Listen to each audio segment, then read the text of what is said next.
ce qui va nous intéresser comme prochaine articulation, ce sera comment est-ce que fonctionne un routeur. Alors, c'est assez intéressant.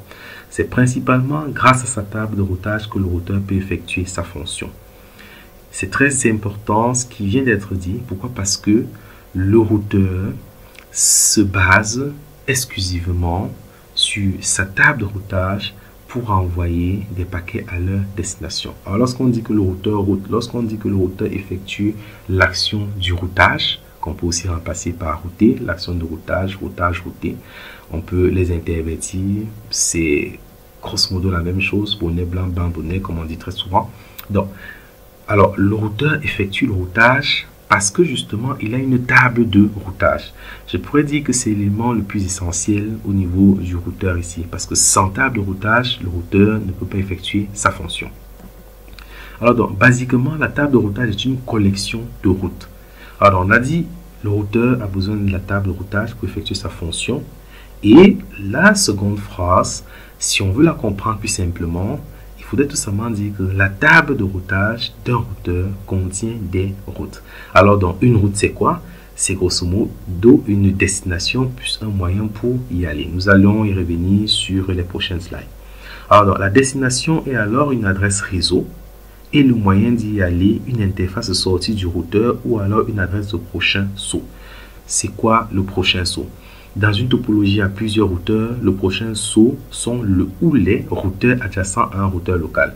Lorsqu'on parle de routeurs adjacents ici, je fais référence au fait que ces routeurs-là sont directement connectés sur le routeur local qui nous intéresse. Alors, donc, l'interface de sortie représente une interface locale d'un routeur. Donc, voilà à peu près à quoi peut ressembler une entrée dans la table de routage. On va par exemple là, le réseau 192.168.1.0 en slash 24. On va par exemple là, c'est écrit là, directly connected FA0/0. Alors ici, FA0/0 représente l'interface de sortie. Tandis que dans le deuxième exemple, 192.168.3.128 en slash 125 via 10.1.1.10.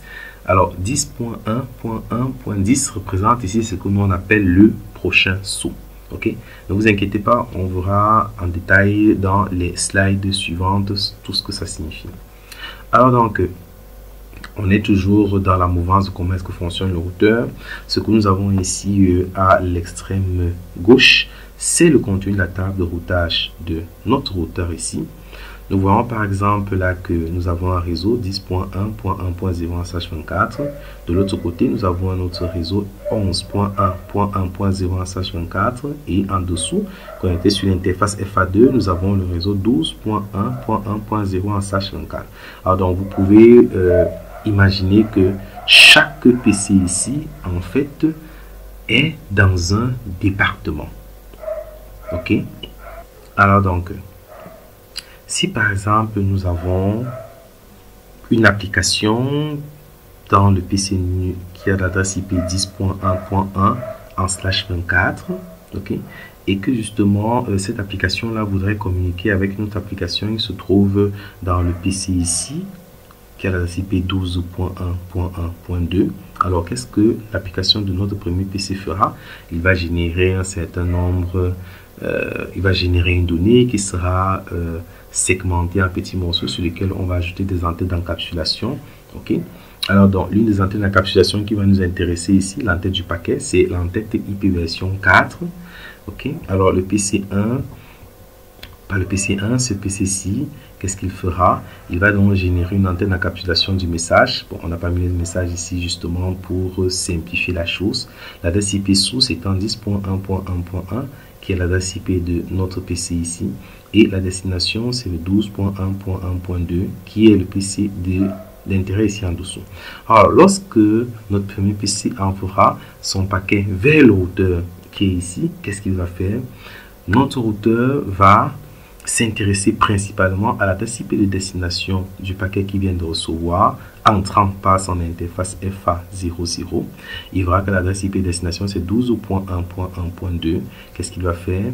Il va venir consulter sa table de routage à la recherche, n'est-ce pas, de la destination qui correspond à cette adresse IP version 4 de destination de l'entête du paquet qu'il vient de recevoir. Alors donc, qu'est-ce qu'il fera?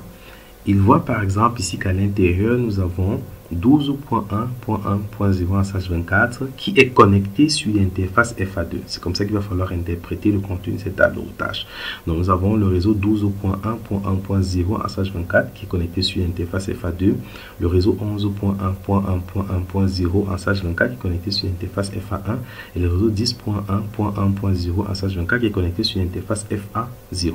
Ok, donc l'adresse IP de destination de notre paquet étant 12.1.1.2, alors il y a de fortes chances que le réseau de destination dans lequel on trouvera l'autre qui a l'adresse IP 12.1.1.2, c'est justement le réseau 12.1.1.0 qui est connecté sur l'interface FA2. Donc ça, c'est l'intuition que nous avons pour l'instant et nous allons dire pourquoi est-ce que cette intuition-là, elle est vraie par la suite. Alors donc, le routeur enverra ce paquet-là par son interface FA2 et arrivé donc sur ce segment de réseau local-là. Cette barre verticale-ci, enfin cette barre horizontale-ci, elle représente tout simplement le switch, okay, sur lequel sont connectés nos deux PC d'ici en dessous, d'adresse IP 12.1.1.1 et 12.1.1.2, ok, et c'est lui qui sera donc chargé d'acheminer cette conversation au bon PC de destination qui est le 12.1.1.2. Alors donc, comment fonctionne le routeur? Alors, on a vu que si un routeur reçoit un paquet, il récupère l'adresse IP de destination de ce paquet-là, il va la comparer au contenu de sa table de routage pour chercher la meilleure destination vers laquelle il va falloir qu'il envoie ce paquet. Alors, nous allons essayer un peu de regarder ici, toujours dans la mouvance de comment est-ce que fonctionne le routeur. Nous venons de recevoir un paquet et voilà la table de routage qui est en face de nous. Ok. Alors donc, le routeur ne s'intéresse qu'à l'adresse IP destination. L'adresse IP source pourra peut-être être vérifiée dans des conditions très spécifiques. C'est généralement le cas dans le routage multicast, mais nous ne l'aborderons pas ici. Alors donc, on regarde ensemble.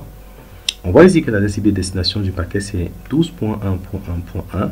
Alors donc, que va faire notre routeur? Notre routeur va regarder de ces trois entrées, de ces trois routes qui sont présentes dans sa table de routage, laquelle est la destination pour le paquet qui a l'adresse IP de destination 12.1.1.1.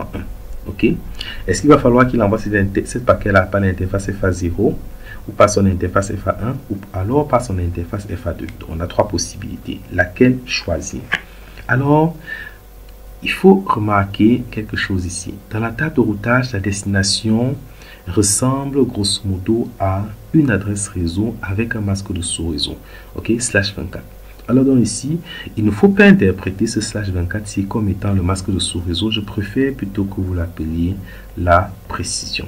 Alors donc, cette précision, comment est-ce qu'elle est utilisée pour pouvoir déterminer dans la table de routage l'adresse, le réseau de destination d'un paquet qu'un routeur vient de recevoir? Alors donc ici, la précision ici dit par exemple 24, elle sera interprétée comme ça. Pour que l'interface FA0, ok, pour que le réseau de destination 10.1.1.0, ok, soit la destination du paquet que le routeur vient de recevoir, il faudrait que les 24 premiers bits, n'est-ce pas, de notre adresse IP de destination du paquet que le routeur vient de recevoir ici, que ce soit identique aux 24 premiers bits de la route que nous avons ici en face de nous. Alors, les 24 premiers bits de la route que nous avons ici, c'est-à-dire la route 10.1.1.0, quels sont ces 24 bits là? Alors, de la gauche vers la droite, nous avons un octet ici, 10. Le deuxième, 1, 8, ça fait 16. Et le troisième, 1, ça fait 24. Alors donc, le routeur dira tout simplement que pour que le paquet qu'il vient de recevoir ait comme adresse IP de destination, ait comme destination ce réseau 10.1.1.0/24, il faudrait que les 24 premiers bits de cette route-ci, 10.1 et 1, qui soient identiques aux 24 premiers bits de l'adresse IP de destination du paquet qui vient de recevoir. Or, ici, on voit évidemment que ce n'est pas identique. Nous avons le premier octet de notre adresse IP de destination qui est 12, okay, tandis que la route présente dans la table de routage, son premier octet c'est 10. Donc, ça veut dire que pour notre routeur, cette route-ci ne peut pas être utilisée. Pourquoi? Parce qu'elle elle ne conduirait pas à la destination du paquet qu'il vient de recevoir. Ok. Alors, qu'est-ce que va faire le routeur dans ce cas?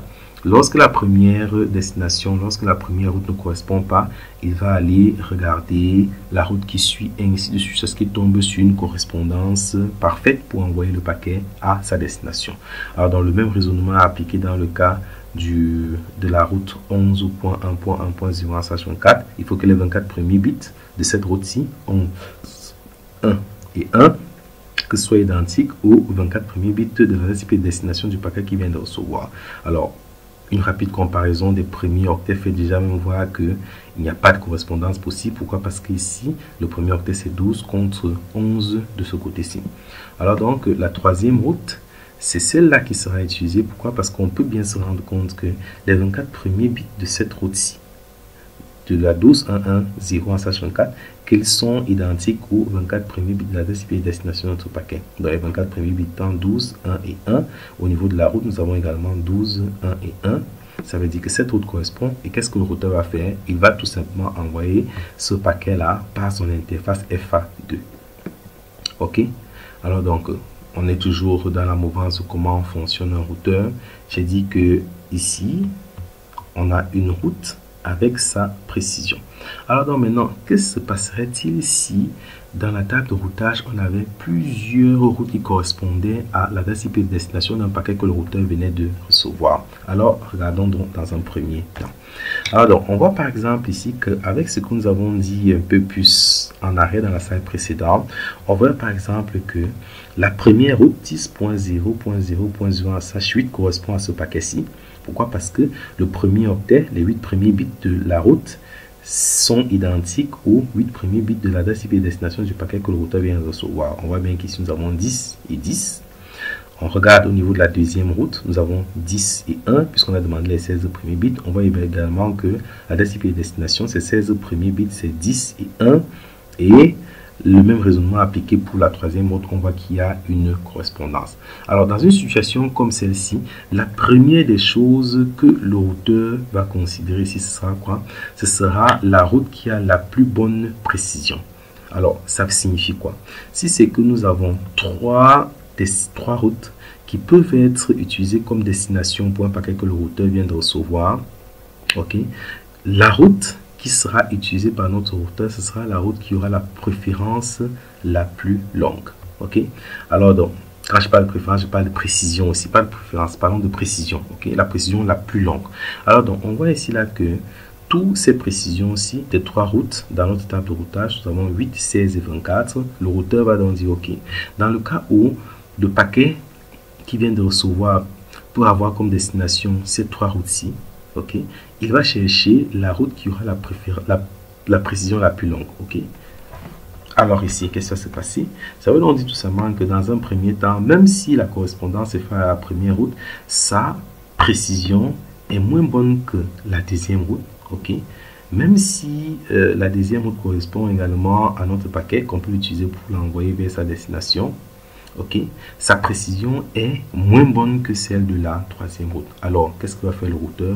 Le routeur choisira la troisième route. Pourquoi? Parce que sa précision 24 est plus grande que celle des deux routes précédentes, 8 et 16.